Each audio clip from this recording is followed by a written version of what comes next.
1 hour of useless information about Fallout New Vegas. There's a strange graffiti symbol found painted on the New Vegas medical clinic. This symbol is actually a remnant from a cut hobo language that never ended up being implemented. Using these different symbols, the wasteland hobos would have communicated if a place is dangerous, helpful if there's money to be made there, or if there's a doctor around. The courier would have been able to learn this language as well. The passwords to the 2 Reflector terminals at Helios 1 are strings of hexadecimal numbers. When converting them to text, they read, "My voice is my passport," and "Too many secrets," both references to a 1992 movie called Sneakers, where while trying to sneak into a secure facility, Martin Bishop gets past the authentication tool by playing a recording saying, "My voice is my passport," and while playing a word game. Too many secrets. There's a glitch in the game that freezes time. If you go to your Pip-Boy and open up the world map, by closing and quickly opening your Pip-Boy while rapidly tapping the button to place a marker will make the prompt appear while your Pip-Boy is closed. This will freeze the world in place while allowing you to walk around. Make sure to also unbind the right click on your mouse if you're trying this on a computer. At one point, the New Vegas developers were thinking of adding the option to romance your companions. Like for instance, if the player romanced Cass, you would both get wasted and wake up married the next morning. The king was supposed to be able to marry you if you had a high enough reputation with him. During the final battle for Hoover Dam, you can listen to the NCR emergency radio. If you have the Wild Wasteland perk, you can sometimes hear them say, "They're coming out of the walls, man. They're coming out of the damn walls." And "Game over, man. Game over." References to Private William Hudson from the movie Aliens, released in 1987. That's it, man. Game over, man. It's game over. The Fiend leaders Cook and driver Nephi both have cut dialogue that was never enabled. Cook especially has a very disturbing greeting line if your character is a female courier. "Hey there, sweet thing. Want to ride on the Cook Express?" And if you go talk to driver Nephi, he will actually warn you not to go near Cook because of your gender. Really? Listen, you don't want to mess with Cook, and you really don't want to let him get you alone. Trust me.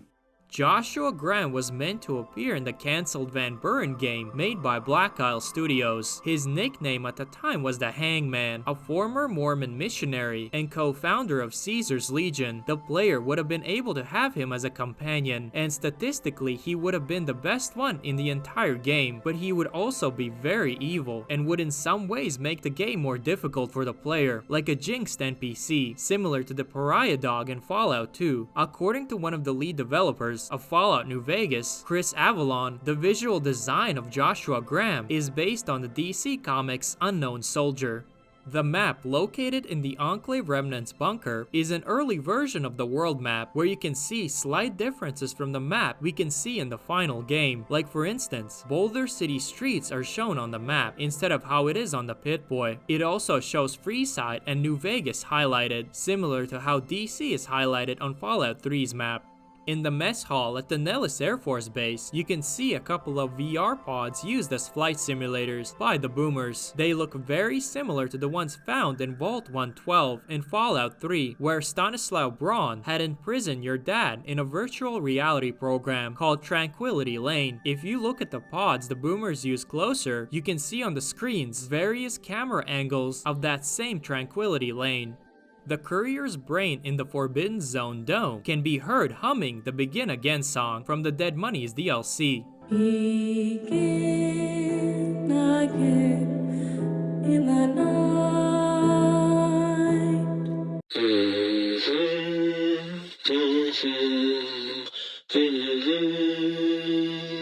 It can also be heard singing. A British tar is a soaring soul, as free as a mountain bird. A musical number from the popular HMS Pinafore comic opera.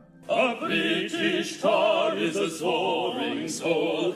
In the Lonesome Road DLC, at the 3rd Street Municipal Building, there's a locked terminal. If you have the Wild Wasteland perk, it unlocks with a password guessed, a reference to the TV series Archer, where Sterling Archer tries to gain access to the mainframe of the International Secret Intelligence Service to modify his expense account. There's a funny low intelligence dialogue option at Helios 1 if you have Arcade with you when activating Archimedes. You activated Archimedes? What the hell are you thinking?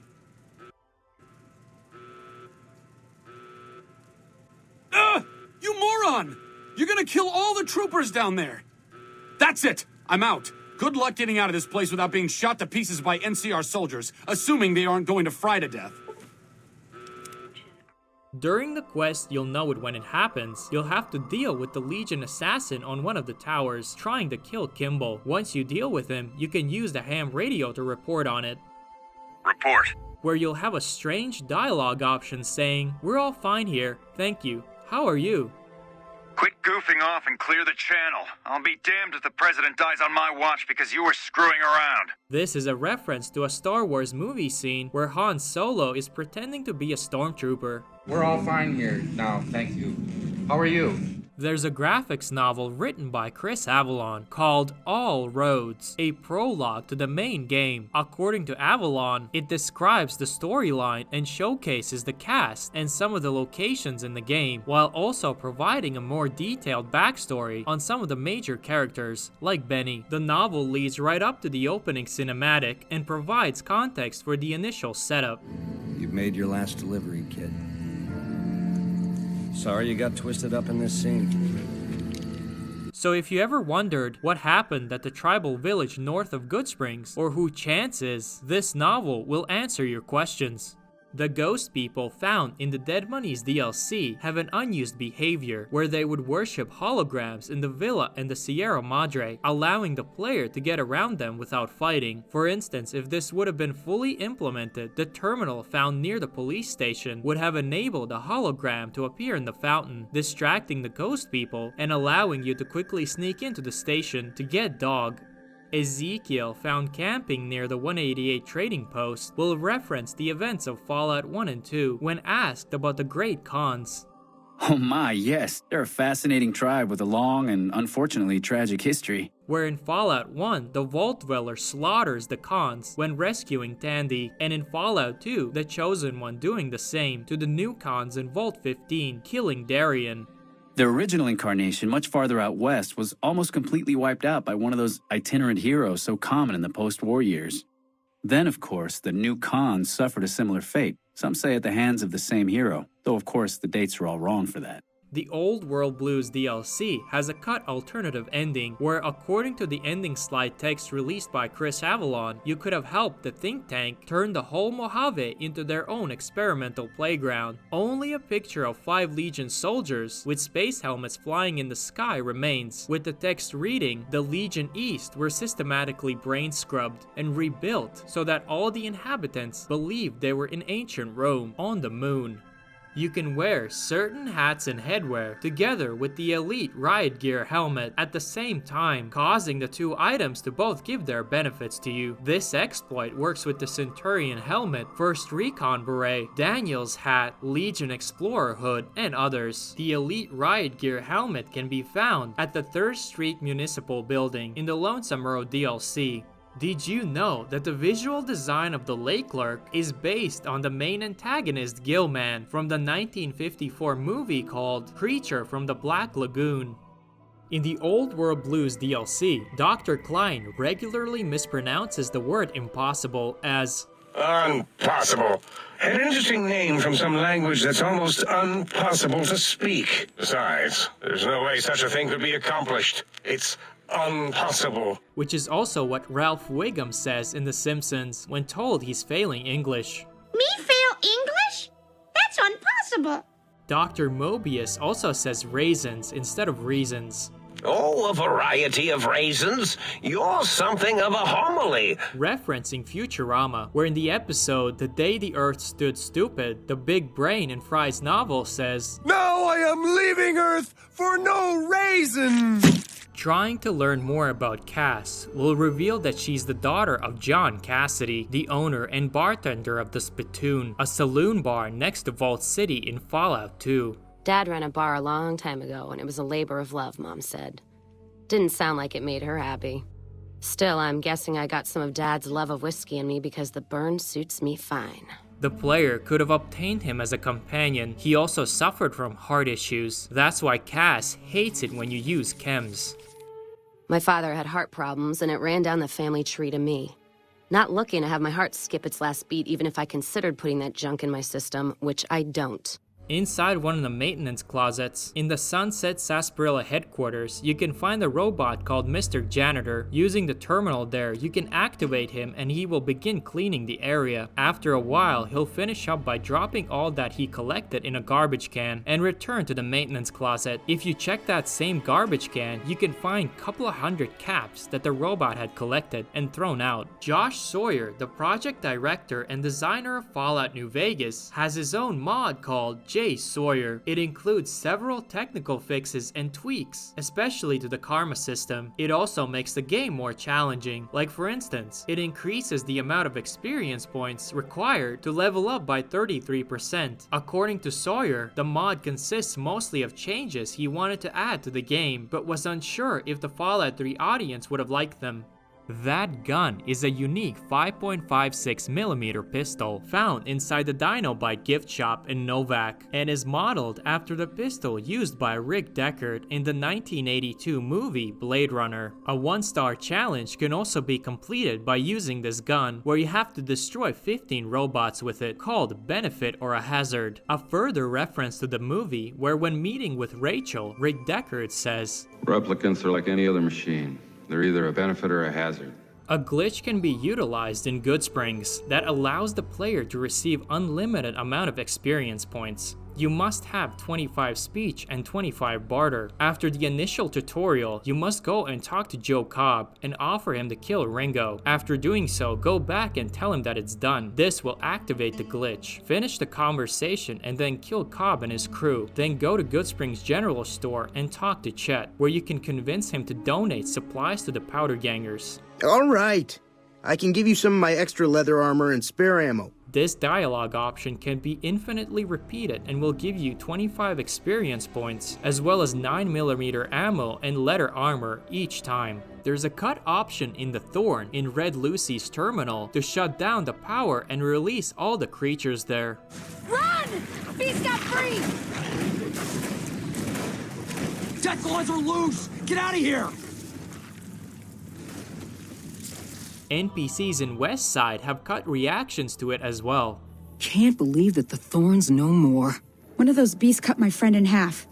How the hell did they escape from Red Lucy? In the Mojave Wasteland, you can find a couple of references to Fallout 3, like the Wasteland Survival Guide, that you can help Moira write in Megaton. According to Joshua Sawyer, the Survival Guide was intentionally added to New Vegas to show the wider influence of the Lone Wanderer on the rest of the Fallout world. Greener Pastures Disposal Site, one of the largest radioactive areas in the Capital Wasteland, is referenced in one of the terminals in the Dead Money's DLC. It reads, "As shoddy as the support beams are for most of these buildings, the ventilation system's worse, and the problems they had over at Puesta, sure, when you count our bonuses, it's good, but not when the workers are coughing to death. Hate to see what this place spits out if someone let the ventilation system chug along for a few years. We'd have another Greener Pastures on our hand, easy, and a pile of bodies beyond it." Eddie has a Roosevelt Academy bumper sticker on him, a place you can also visit in Fallout 3. During the main quest in the Lonesome Road DLC, Eddie also plays multiple recordings mentioning Colonel Autumn and the Adams Air Force Base. Ah, Whitley, there you are. Orders from Colonel Autumn. He feels the iBot Duraframe project isn't advancing quickly enough. There's a picture of the Tenpenny Tower in the Tops Casino, and a picture of James and Catherine, the Lone Wanderer's parents, in the Vault 21 Hotel. Have you ever noticed the sign of the Repconn test site is missing the letter O? Well, you can actually find it at the Gibson scrapyard, where Old Lady Gibson is using it as a chair, and it's literally titled Repconn's O Chair. If you look closer at Dynamite sticks in-game, you can see the real-world American flag printed on them, instead of the 13 Commonwealth one that the United States in the Fallout universe adopted in 1969, which would make the Dynamite found in the Mojave Wasteland over 300 years old. In Camp Gulf, there's a picture of Mr.House taken before the Great War, standing in front of what appears to be Liberty Prime from Fallout 3. The picture itself also looks almost identical to a real-world picture of Howard Hughes, the man Mr.House is modeled after. In the early stages of development, House actually looked a lot different with a more creepier vibe to him. His original face can be seen in one of the cut game ending slides. The Old World Blues DLC was meant to have two unique rifles, called the Scorpion Rifle and the Spider Rifle. The Scorpion Rifle would have fired miniature blue Robo-Scorpions that you could have used as your personal little army to destroy your enemies, and the Spider Rifle would have fired spider drones from the Fallout 3's DLC Operation Anchorage. There's a glitch that you can use to obtain multiple companions that will follow you around at the same time. First, you must recruit Veronica and take her to Camp McCarran, Vault 3, and Cottonwood Cove, which will make Veronica initiate a conversation with you. By choosing the option Not Now, the glitch will become activated. From there, go to any humanoid companion you want in your group. While standing close by, ask Veronica about the conversation she wanted to discuss earlier. The Brotherhood is failing. I've always known that. If we don't change course, we're going to fall apart. She will ask you to take her back to the Brotherhood. This is where you have to select the dialogue option. Why don't you just go back on your own? This will make Veronica leave your group and start walking the Hidden Valley. But if you quickly recruit your other companion, in my case Lily, and then talk to Veronica again by selecting the exact same dialogue options as before, and talk to her one more time, you will have the ability to recruit her back. This will allow you to have both companions, and this glitch can be repeated multiple times. When speaking to Loyal about his sonic emitter to help deal with the ant problem, if your science skill is too low to help him figure out how to make it work, your character will say, "Oh, does it have a dial or something? Turn it up to 11. No, it doesn't have a dial. It has to be stabilized for an exact frequency, or it could shake itself apart. A reference to a movie called This Is Spinal Tap, released in 1984, where guitarist Nigel Tufnell demonstrates an amplifier whose volume knobs are marked from 0 to 11. The numbers all go to 11. During the side quest How Little We Know, if you choose to try to break up the Omerta's plan to aid Caesar and assault the Strip, you'll have to get rid of Clanden, either by convincing him to just leave or by killing him. But there's actually a third hidden option to report his crimes to Marie Pappas, the head officer of the NCR military police. But because of a bug, this option doesn't always work. To report him, you would have to get Clanden's snuff tapes from his wall safe, then go to Caccino and confirm that the voice on the snuff tapes is his. Yeah, this is Clanden. After that's done, you would have to go to the NCR military police headquarters and report the crime. Murder? What kind of murder? Do you have any proof?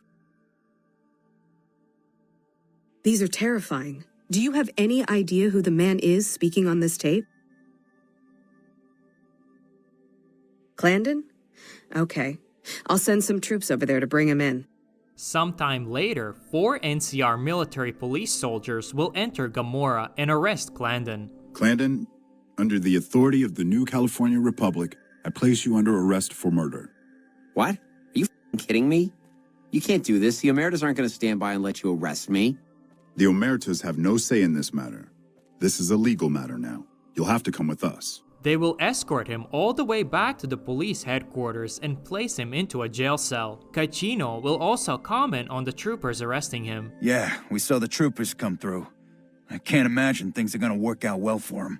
Did you know that Benny is modeled after a real-world American mobster, Bugsy Siegel, who was a driving force behind the development of the Las Vegas Strip and is often thought of as the father of modern-day Vegas. Bugsy's trademark checkered suit also looks almost identical to the one Benny wears. In Cannibal Johnson's cave, we can find a unique consumable item called Mole Rat Wonder Meat, created by Ryan Brigg, a wasteland scientist pretending to be a raider located in the Drury Street metro station. In Fallout 3, using his meat box, the lone wanderer was able to craft his own supply of Wonder Meat. Sadly, this machine never appears in Fallout New Vegas, and only one singular piece can ever be found in the entire game. Written on a pillar in a wine cellar in the Dead Money's DLC is "I am not your mommy" if you have the Wild Wasteland perk, a reference to the Doctor Who series where in the two-part episode The Empty Child and the Doctor Dances, a zombie-like creature with a gas mask face asks everyone, "Are you my mummy?" A pair of unused message files show that it was once possible to disguise yourself as a boomer or a member of the Followers of the Apocalypse. The boomer disguise would have been useful for infiltrating Nellis Air Force Base, and the Followers disguise would have made the Legion docile. Similarly, there's an unused script indicating that Fiend armor was planned to function like regular faction armor, allowing the player to engage in dialogue with some of the Fiend leaders outside Vault 3. In the Brockflower Cave, located east of the Legion raid camp and southwest of Snyder Prospector camp, we can discover Lady Jane's dead pack Brahmin with Lincoln's head strapped to its back. This same head can be also found in Fallout 3 in the Temple of the Union. During the quest Rite of Passage, in the Honest Hearts DLC, you will have to talk to a tribal shaman named Whitebird. Hola, outsider. Welcome, child of omens. If you have the Wild Wasteland perk, he will shout, "Take drugs, kill a bear." A reference to Advice Dog, an internet meme that gives terrible advice.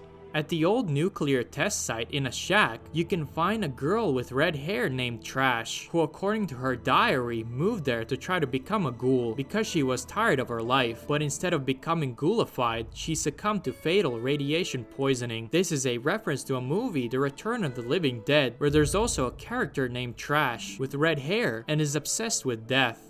There are a couple of cut perks that never made it into the final game, like the Survivalist perk that was also seen in Fallout 1 and 2, the Primetime perk that was intended to be combined with Math Wrath for reduction in action point costs to VATS, the Child at Heart perk that was meant to appear in the same way as in Fallout 3 but was left unfinished, the Deathclaw Omelet perk which would have allowed you to make Rose's famous Deathclaw Omelet, and the Spicy Casserole perk which would have allowed you to make Ruby's Spicy Casserole. When trying to collect a bounty and deal with Cook, one of the Fiend leaders, you would have the option to kill his pet Brahmin, Queenie, and make him go berserk. When that happens, if you listen closely, you can hear Cook say he's going to burn the world down for his Queenie. No, Queenie. I'm gonna burn the world for you, Queenie. Did you know that originally your companions were meant to scream if they were on fire?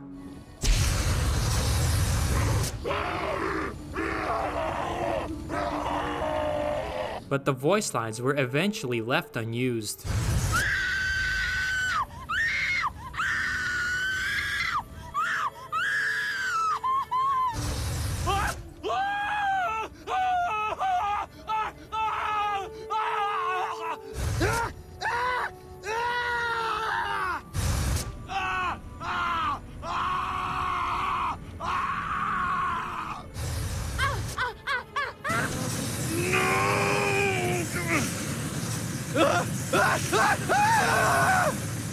There's a 2-star challenge called Historical Propriety, added by the Gunrunner's Arsenal DLC, that requires you to kill Caesar with a knife or a combat knife. This challenge is a reference to the death of the real-world Julius Caesar, when the conspiring Roman Senate surrounded him and stabbed him to death with daggers. If you have Arcade Gannon with you as your companion, he will stop you at the entrance of the fort and start a conversation with you. If you tell him you plan to kill Caesar, he will mention the name of the challenge. I have to commend you on your sense of historical propriety, but have you given more than a passing thought to how we would escape? Another challenge can be completed if you cripple Caesar's head with a throwing spear, called Even a God King Can Bleed, referencing the movie 300, where King Leonidas tells Xerxes, "And before this battle was over, that even a God King can bleed."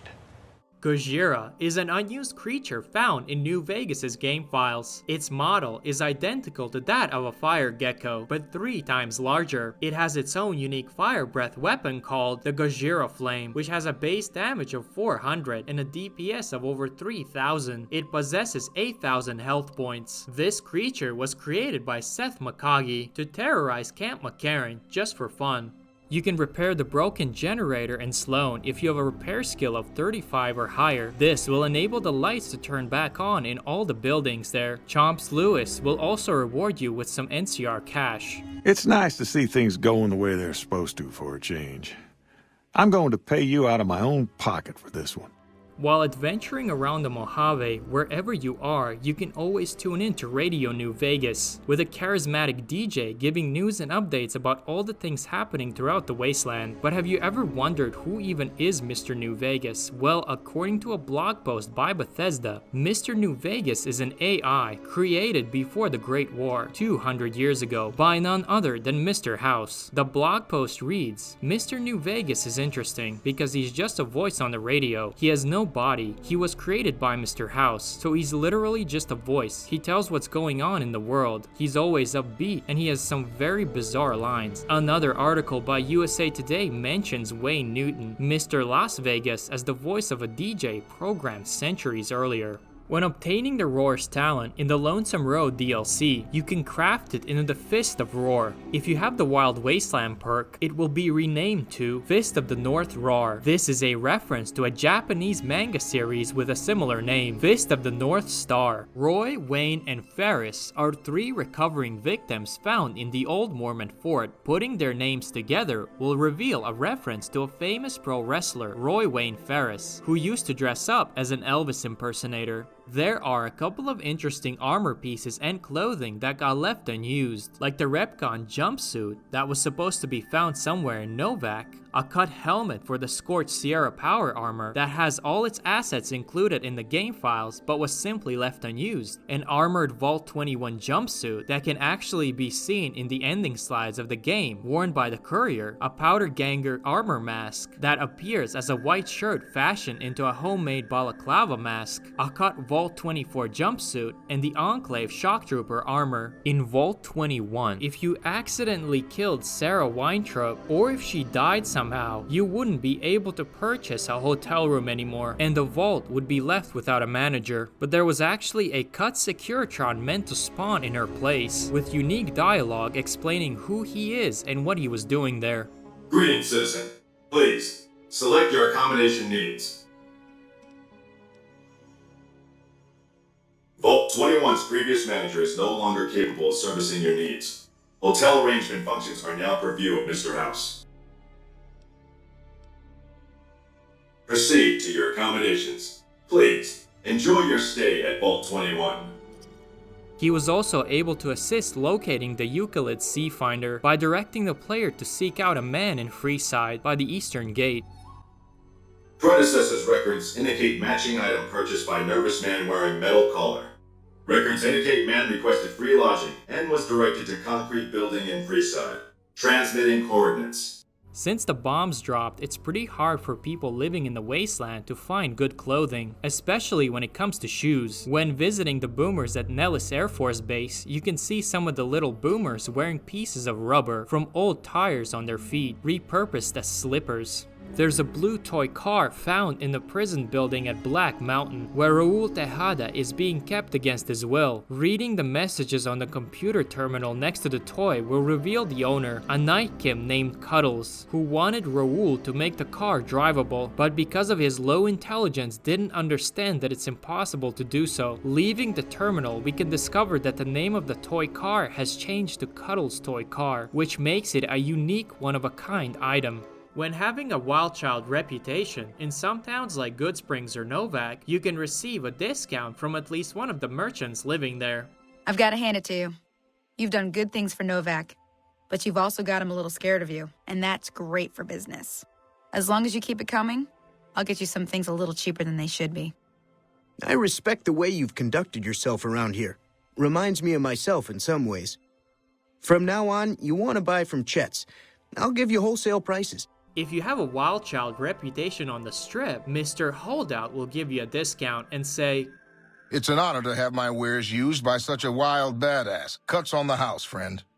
There's a caps glitch that you can use to gain millions in a matter of minutes. The only requirement is that you already have 35,000 caps. What you need to do is go to one of the casinos on the strip and exchange your 35,000 caps for chips. Then drop them on the floor. It should show that there are minus 30,536 chips, which means that they are basically bugged now. Pick them up and start exchanging them back for caps. You can keep requesting the cashier to exchange them unlimited amount of times, until you feel like you have enough. La Fantoma Skill Magazine cover is a replica of Adventure Comics 428 by DC Comics, released in 1973. This issue is the first one to feature a character known as Black Orchard. If you have the Sneering Imperialist perk that provides 15% damage boost against tribals in the Honest Hearts DLC, you will also have a unique dialogue option available when first entering the Angel Cave thanks to this perk. Hoi, Auslander Zuka Joshua Graham?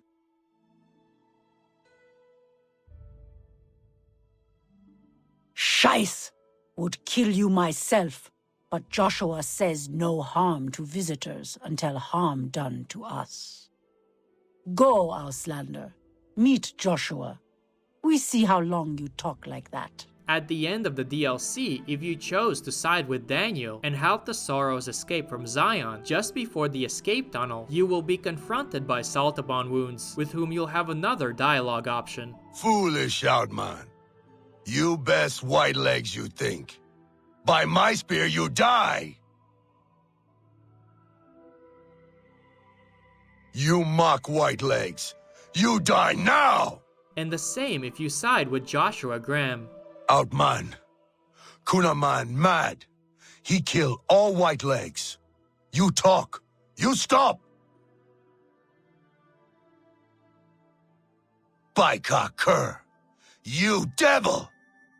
There are a bunch of famous celebrity voice actors featured in Fallout New Vegas, like Ron Perlman, widely known for his role as Hellboy, legendary Las Vegas singer and actor Wayne Newton, Star Trek's Michael Dorn, who played as Worf, Felicia Day of the web show series The Guild, Matthew Perry, best known for his role as Chandler on the television sitcom Friends, country singer Chris Christopherson, famous movie actor Danny Trejo, John Dooman, best known for playing Deputy Police Commissioner William Rawls on the HBO series The Wire, Michael Hogan, best known for playing Colonel Saul Tigh in the 2004 Battlestar Galactica, Yuri Lowenthal, the voice of Sasuke Uchiha from Naruto, and others. During the development of Mr.House's questline, it was once planned for the player to be able to seduce House and access his secret area if they were playing a female courier. There's even a cut virtual reality pod specifically meant for the player to be scanned in and do the virtual you-know-what with Mr. House. There's also a cut player line that reads, "Would you like to scan me again?"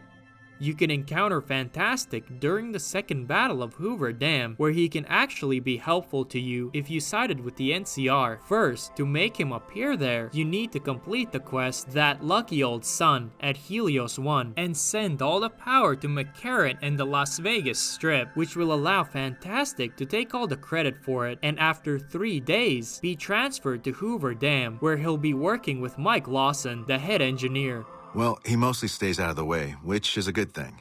He'd probably end up doing some real damage if he tried to make himself useful. When starting the final battle, Lawson will give you an option to flush the Legion invaders through the turbines, grinding them up. To do this, you will need to access the console that will divert the flow of the water. Usually, this can only be done if your science skill is 65 or higher, but if you go and talk to Fantastic, who's hanging out at Power Plant 1, he will mention Lawson telling him to push the middle button. But when he tells me to push the middle button to divert the intake, and the right button feels nicer when I touch it, I know where my loyalty is. After hearing this, when going back to the console, you'll be able to push the button and divert the water.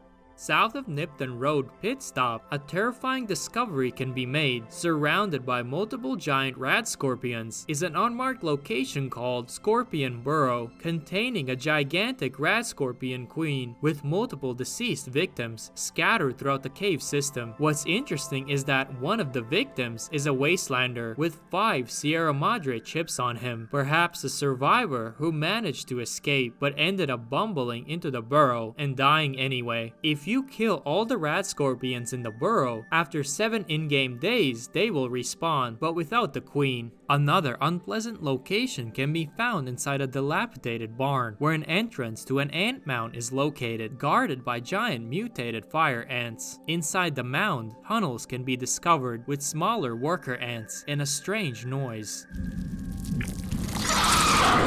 Moving deeper inside, the player will be faced with a horrifying scene of a gigantic ant queen feasting on dead wastelanders and laying piles of eggs. This is the largest mutated creature found in the entire Mojave wasteland. She has 450 hit points and a melee attack of 55. There's a cut scene between a Brotherhood of Steel paladin and Colonel Moore arguing about power armor, and where the player should have been able to help resolve the argument, but because of a bug, this scene never seems to properly occur. The way to encounter this scene to begin with is when tasked with locating and destroying the Brotherhood of Steel bunker by Colonel Moore. During the main questline for the Republic, you can instead befriend them, and by keeping McNamara as their elder, receive an option to bring a truce offer to the NCR and form an alliance between the two. Go to the NCR commander and tell her the Brotherhood is willing to put aside our enmity for the time being. When returning to the dam and entering the power plant, you should be immediately faced with this cutscene.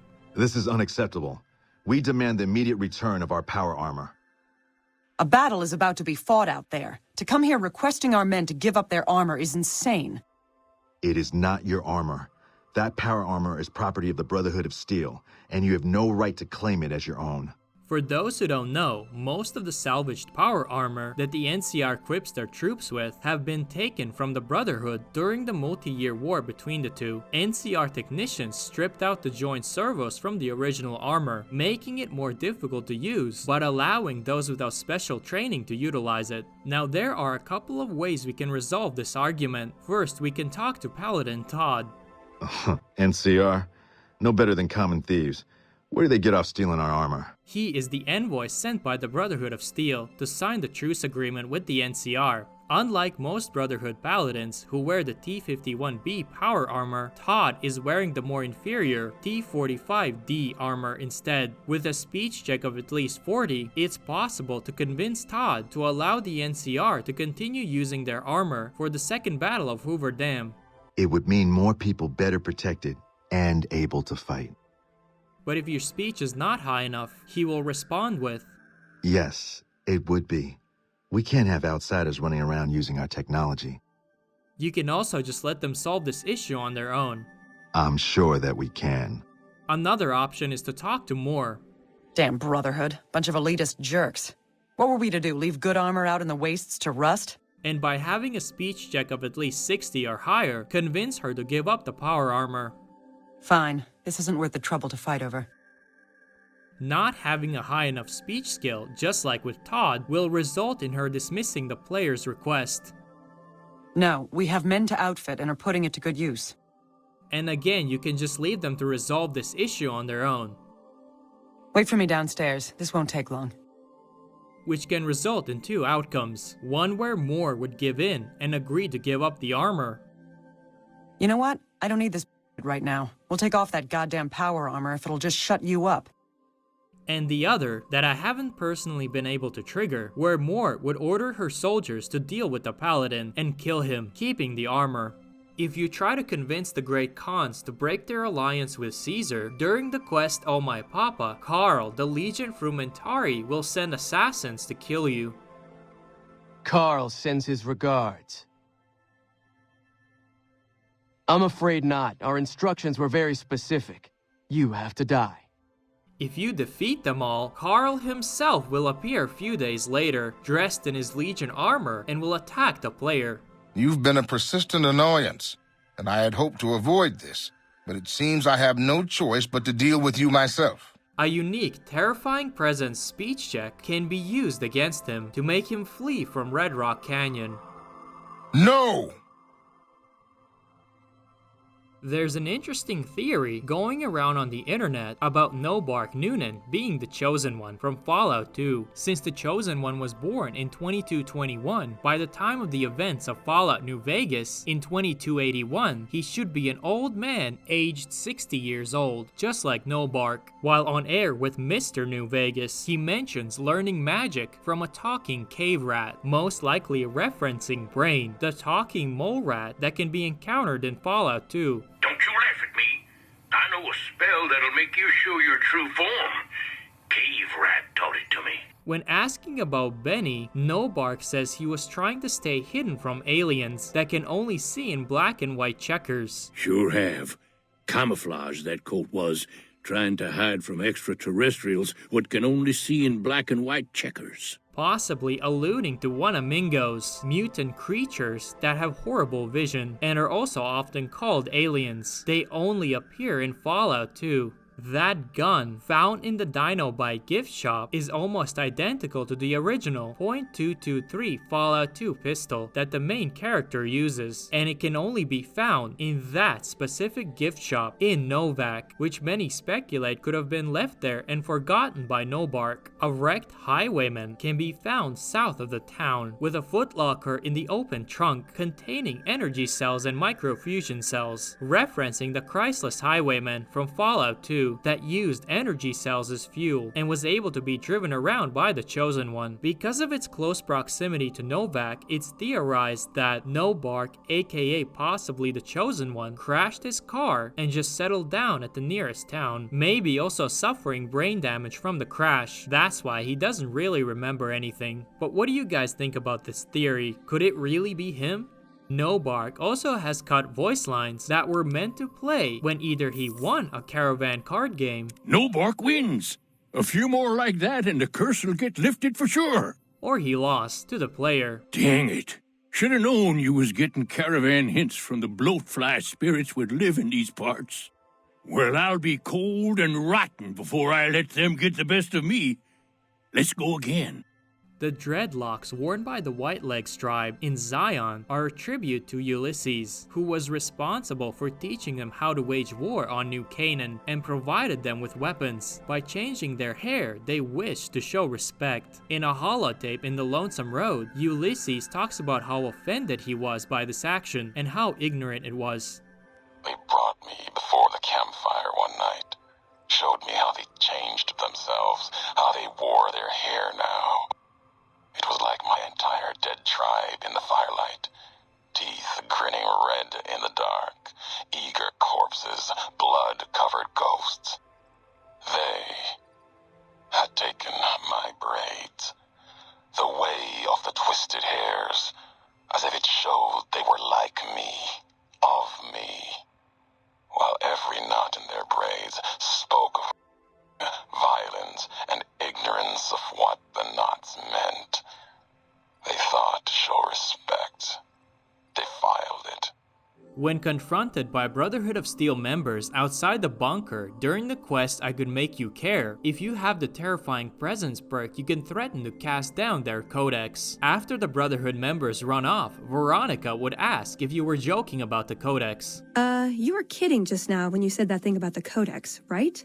A subtle nod to her voice actress Felicia Day, whose character in the Guild web series is named Codex. Another nod to her is found in Veronica's inventory when she sometimes carries a spork, referencing the musical Dr. Horrible's sing-along blog, and her character Penny, who often uses a spork to eat frozen yogurt. If you take out Pacer without making sure that someone else is blamed for it during the quest King's Gambit given by Ambassador Crocker, when returning back to report on it, Crocker will be mad about what you did and will ask what you have to say for yourself. This is the worst thing that could possibly happen. What do you have to say for yourself? If you have low intelligence, a dialogue line will appear saying, "Wow, you're really mad." You better believe I'm mad.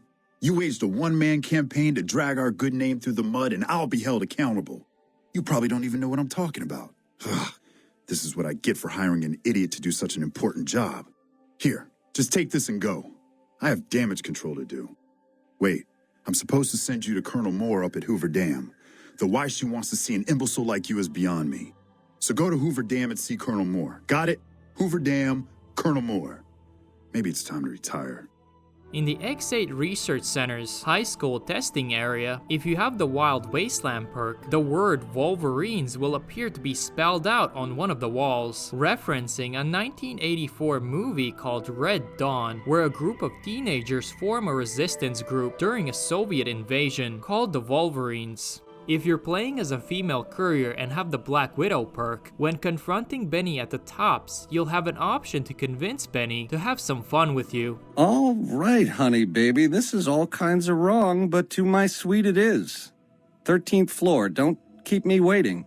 Now what players usually do is they kill Benny while he's sleeping, but if you choose the other option and let him live, you'll wake up alone with a note that reads, "Thanks for showing this cat the best hey he's ever. Talk about platinum in the sack, toots. Where'd you learn that 18-karat trick with the heels of your feet? You didn't just make my toes curl, they popped off and rolled under the bed. I wish I could stay for another round, but this gent's got places to be, things to do. You showing up has forced my hand, baby. The time to act is now. I won't be around for a while, but if everything works out right, you and me are a date. Got it? Wouldn't miss it for all the caps in Vegas. Now don't get clingy and try to follow me. If afterwards you go to the fort, you'll have some extra unique dialogue with him." Pussycat. Ain't this platinum? Had I known, I would have baked a cake. The last term we took is an 18-karat memory, baby. It's all that's been keeping me warm at night, stuck where I am. Don't I know it? Too bad a conjugal visit here isn't practical. Caesar shares a number of parallels with his historical real-world counterpart, Julius Caesar. Like for instance, the historical Caesar also suffered from a condition similar to the one depicted in-game. He had headaches, blackouts, and even seizures. In terms of appearance, Caesar is balding and has an aquiline nose, a sign of nobility in ancient Rome. Also in Fallout New Vegas, he is 55 years old, and the historical Julius Caesar was assassinated at the age of 56. If you betray and kill Mr.House, Victor will seem to disappear from the game world, but if you go back to his shack in Goodsprings, his Securitron body will appear next to it, permanently disabled. In the Forbidden Zone Dome, in the Old World Blues DLC, you will have to defeat the X-42 giant Robo-Scorpion. If you have the Robotics Expert perk, you can sneak up behind it and deactivate it, which will give you 10 experience points. But unlike other robots, the Robo-Scorpion keeps regaining function, which allows you to keep deactivating it endlessly and earning unlimited amount of experience points. If you decide to fight in the arena, in the Legion's fort, usually your weapons and equipment will get confiscated and replaced with gladiator armor and a machete. But did you know that there are two useful items that will not get removed? One is the rebreather that you can receive from Jack, and that has a damage resistance of 3, and Motor Runner's helmet that grants a +5 bonus to melee weapons and a +1 to perception. Both of these items can be brought in the arena with you because they're quest items and they can't be confiscated. Swallow's Chalk will have different dialogue if you manage to evade the White Leg ambush at the beginning of the Honest Hearts DLC. Hoy, what you doing? There's still White Legs back there. Wait, you came from outside, didn't you? From the civilized lands. He will try to persuade you to go back with him and eliminate the rest of the White Legs. Yeah, and they're still back there. Let's go get them. You're not going to fight? But... Okay. You better come with me then. Joshua will want to see you. There's an easily missed note titled Fine Dining found in front of the Ultralux Casino sign. It encourages the reader to head straight to the Ultralux and dismiss any other casinos in the area. The note reads, "Ignore the rabble on the street, the petty farmers and everyman types rubbing their pitiful few caps together in an attempt to elevate themselves to some semblance of class. Ignore the filthy, disease-ridden prostitutes of the Gomorrah whoring themselves to anyone with coin. Walk briskly to the fabulous Ultralux, the only building in New Vegas worth your attention. You'll know it when you see it. Enter the doors of their restaurant, the Gourmand, and speak with the lovely Marjorie. She'll arrange for your care. Papa Khan, the Great Khan's leader, was originally meant to look a lot different, not having a large beard and looking a bit younger. This version can still be found in the game files. He also had a unique helmet and armor. The armor is very different looking, and it was supposed to provide a damage threshold of 8. The cut helmet comes with red glasses and 2 large horns attached to it. In the Matthews Animal Husbandry Farm, 4 scattered diary pages detail the horrible end of the last human inhabitant of the farm, a lone child. According to the diary pages, the child's parents went to Camp Searchlight to get supplies. Days passed and the parents did not return. The child went into the camp to search for them and found they had become feral ghouls. They attacked him on sight, so he had to shoot them dead in self-defense and returned alone to the farm. Traumatized, the child became increasingly paranoid, accusing the farm animals of a violent conspiracy to take over the farm. In a last maniacal attempt to stop the animals, the child burned the farmhouse to the ground while still inside. His skeletal remains can be found within the farmhouse ruins. After finishing the side quest GI Blues, you can become one of the kings. This will grant you access to the only hairdresser available in the entire base game, Sergio. Ah, you returned to me a king yourself. It would be an honor for me to do your hair. That is why you are here, yes? The only other way to change your appearance in-game is in the Old World Blues DLC using the auto dock. When trying to convince Beatrix, the ghoul who guards the followers in the fort, to go work for the Garrett twins in the Atomic Wrangler, if you have a bottle of absinthe on you, you can use it to help persuade her. What am I thinking? I'm no whore, and I ain't about to hand my ass over to some penny ante hustler like he owns me.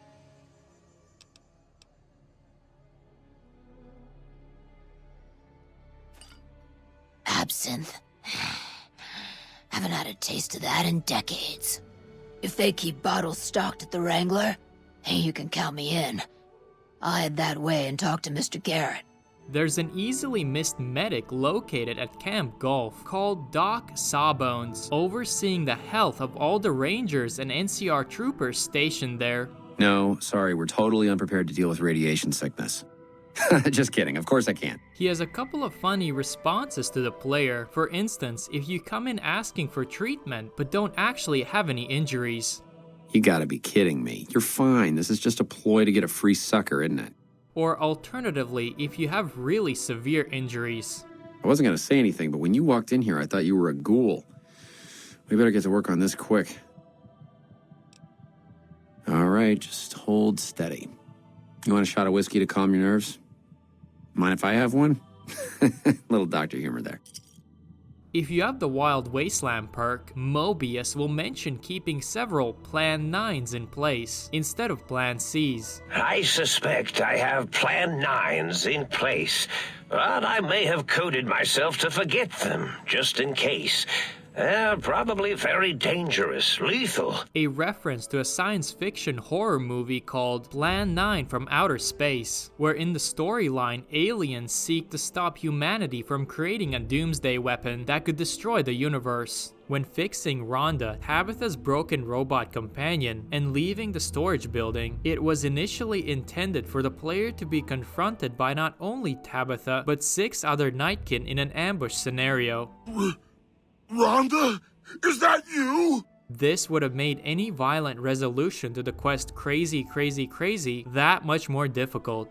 On top of the Black Mountain, there's an overturned satellite dish used as a makeshift camp by the 2nd Gen Super Mutants. Inside is a functional ham radio that the player can use to interrupt Tabitha's radio broadcast. Hey, you've interrupted my broadcast, dum-dum!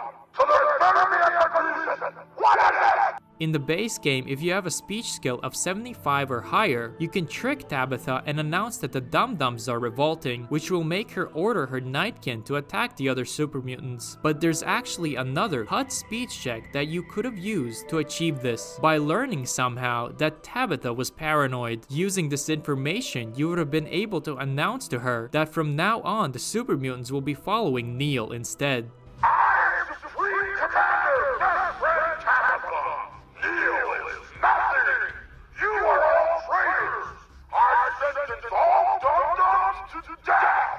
There's a cut note in the game files that was meant to appear on one of the fallen NCR troopers laying on the road, titled Black Mountain Investigation Note. It reads, "It was a fool's errand to send us into these mountains. The roads seemed deserted at night, just like our scouts said, but halfway up, we found ourselves attacked from random directions by enemies we couldn't see. In the chaos that followed, the squad got split up, and now I don't know where my men are. Hopefully some of them made it." It's speculated that this note might have been part of a cut quest to rescue some of the surviving NCR soldiers throughout the mountain.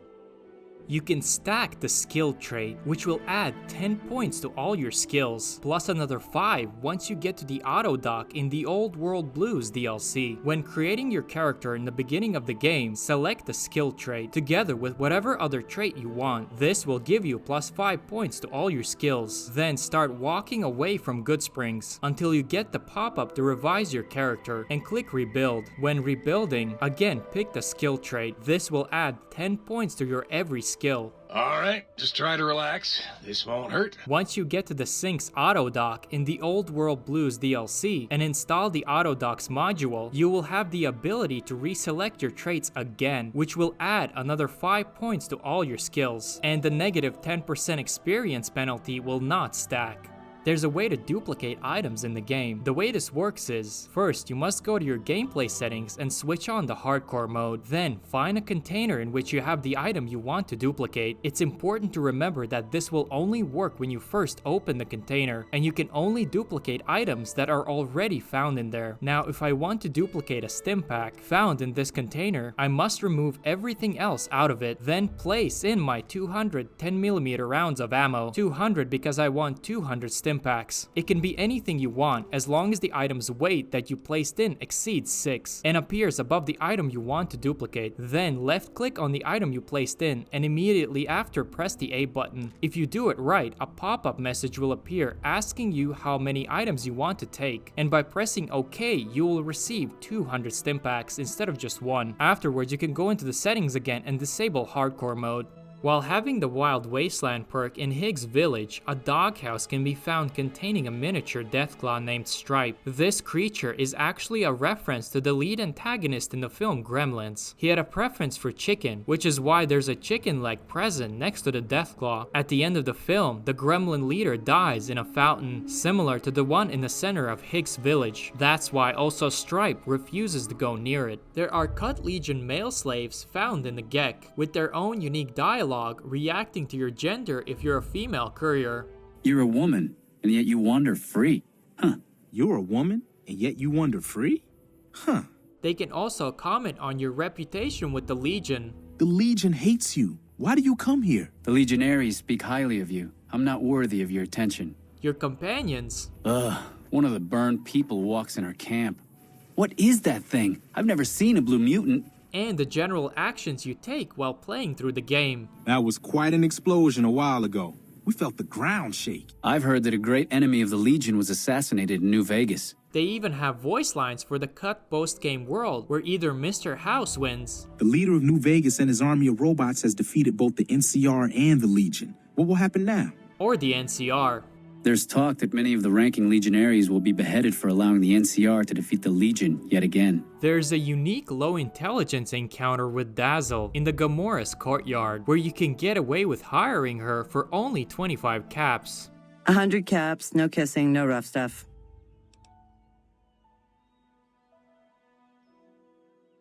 We can go right over here, baby. Once she realizes you fooled her, there's a couple of funny ways you can respond. You damn idiot. I just counted those caps you gave me and there's not enough there.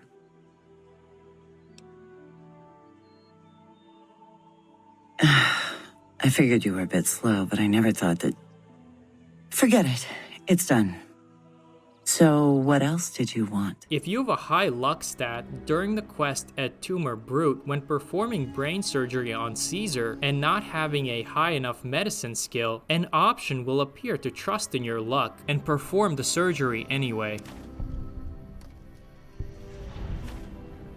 I thank you for saving my life. You're a warrior and a healer. A rare combination. There's a special move for the katana from the Gunrunner's Arsenal DLC called the Unlabored Flawlessness, a reference to the Ninja Gaiden Xbox game where when fully upgrading your wooden sword, it will change visually and become the Unlabored Flawlessness. This same New Vegas DLC also has 3 1-star challenges. When dealing with Mr.House, if you beat him with a 9-iron or Nephi's Golf Driver, a challenge called A Slave Obeys will be completed, a reference to the death of BioShock's villain Andrew Ryan, who meets his end when the player eventually kills him with a golf club. The title of the challenge also is a reference to the phrase Ryan repeats before he is killed: "A man chooses, a slave obeys." A man chooses, a slave obeys. The other 2 1-star challenges are titled You Don't Belong in This World, that requires you to kill abominations with specific weapons, and the same could be said of all religious weapons, that requires you to kill ghouls with specific unique weapons like Maria. Both of these titles are references to the intro of Castlevania Symphony of the Night, where Richter says, "Die, monster! You don't belong in this world!" And Dracula responds, "Perhaps the same could be said of all religions."